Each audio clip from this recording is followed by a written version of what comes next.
Are conflicting reports as to whether Number 10 and local politicians in Greater Manchester will resume their talks about changing the area's coronavirus alert level to very high. There are 3 tiers, of course, in England. At the medium level, the rule of 6 applies, both indoor and outdoors, with hospitality venues closing at 10 o'clock, as you heard in Daniela's report. The high tier, no household mixing is allowed indoors, rule of 6 applying outdoors.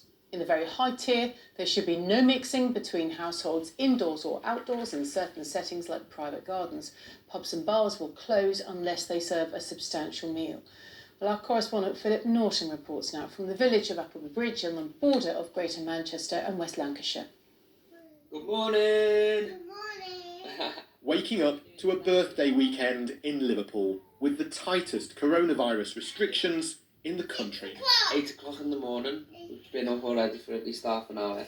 Normally we'd be going and meeting some friends and going to Airborne, but things have changed a little bit, haven't they? Yeah. So now we're just going to stay in and play with our toys. No. But changes to plans are being repeated in so many homes here, while a row deepens in Manchester between civic leaders and Downing Street over the city's tier level.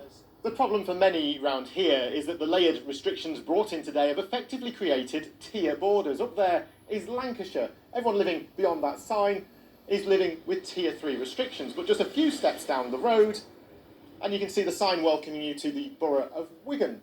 That's the Greater Manchester border, and everyone living up there is living with tier 2 restrictions. I don't think anybody knows what's going on, really.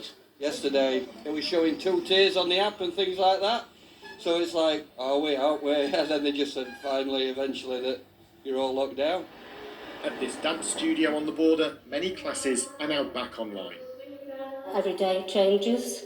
So I have schools in Greater Manchester and also primary schools in West Lancs. So we just go along with the guidelines. Millions in the northwest are now watching their step with these new rules, but many say they're confused, worried about putting a foot wrong. Philip Norton, BBC News, Appleby Bridge. Well, the latest government figures show there were 16,171 new coronavirus infections recorded in the latest 24-hour period. The average number of new cases reported per day in the last week is now 16,372. 822 people are being admitted to hospital on average each day over the past week. That number doesn't include Scotland.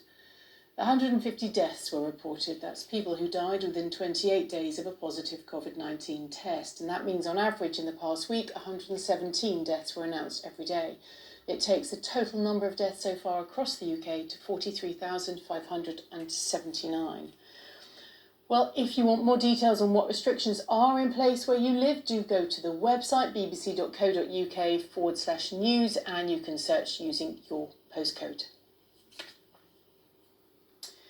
France's anti-terrorism prosecutor says the teacher who was murdered near Paris yesterday in a suspected Islamist attack had received several threats before he died. Police believe Samuel Paty was targeted because he showed pupils controversial cartoons of the Prophet Muhammad. 9 people have been arrested, including the father of a child at the school where he worked. Here's our Paris correspondent, Lucy Williamson. Normal seems so alien in Conflans now. Familiar school buildings transformed overnight into a shrine of remembrance.